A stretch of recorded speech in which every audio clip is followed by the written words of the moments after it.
train them to fight. We want them to understand that people are going to attack upon us. We are going to defend our position. We will try to get blocks, but we are going to be ready for the fight.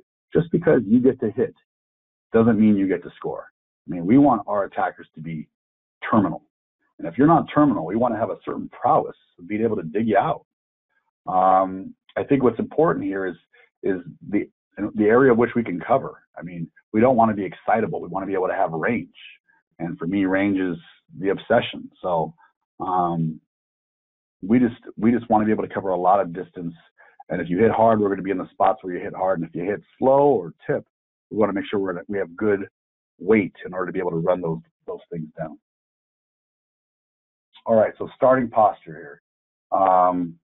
So starting posture is important for me because it's basically how you're going to begin it. And you know, this is going to have a little bit of difference depending on what your defense is going to be. So if your defensive base is close, then your players might be in a position where they need to retreat a little bit more. If your defensive base is back, they might need to run forward a little bit more. Maybe your defensive base has them around the spots where balls get hit, so they'll have to do less movement. But in general, this is a side view for starting posture and a front view. And you can see the weight's forward. So her chest is up, her elbows are bent, her back heel is off the ground. She's ready to kind of push herself forward or reach herself back. But she's pressed pretty aggressively.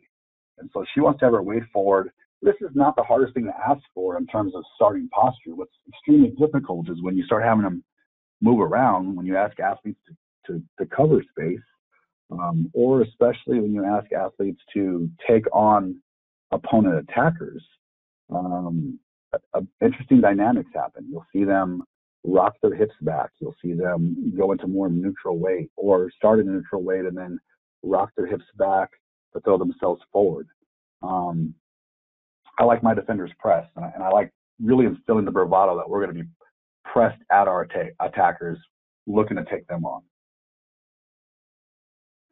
Presented defender is basically when we want to cover our ground and really work to have a little bit more range here. So one of the things about the previous slide, I'm just going to go back, is she looks like she's really good to go forward and backwards. You know, she doesn't really look like, if she had to go sideways right now, she had to change what her body looks like.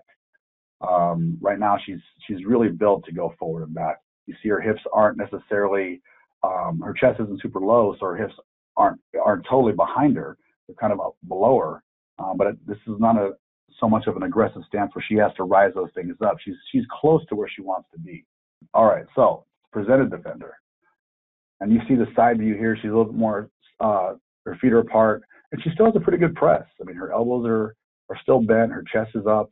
You see her shoulders are a little bit more risen above her hips, and her hips are kind of below her feet, and her head's kind of below her shoulders there. So in the front view, you can see she's still kind of, she's a lot more aggressively able to take on balls laterally. So she can go sideways much easier in this stance.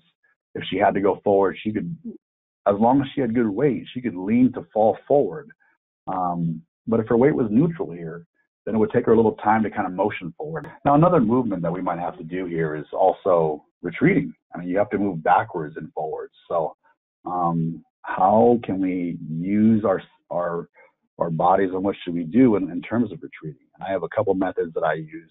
I don't have a video on it, but I think some of the best retreaters are NFL defensive backs. I mean, they're covering receivers who are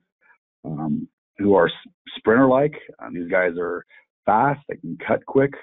And so in order to move backwards, look at some cues from them. These are kind of a few that I've developed. One is the fact that you see on the left, a player is going to kind of what I call get skinny. And the other one is if she has to backpedal, I let her backpedal. I mean, if you have some time that you can actually be in a defensive pose, not the one to the left, then might as well utilize that. Sometimes we don't have time and you have to clear distance. So if you don't have time and you have to clear distance back, you see her pumping her elbows and kind of working herself back here.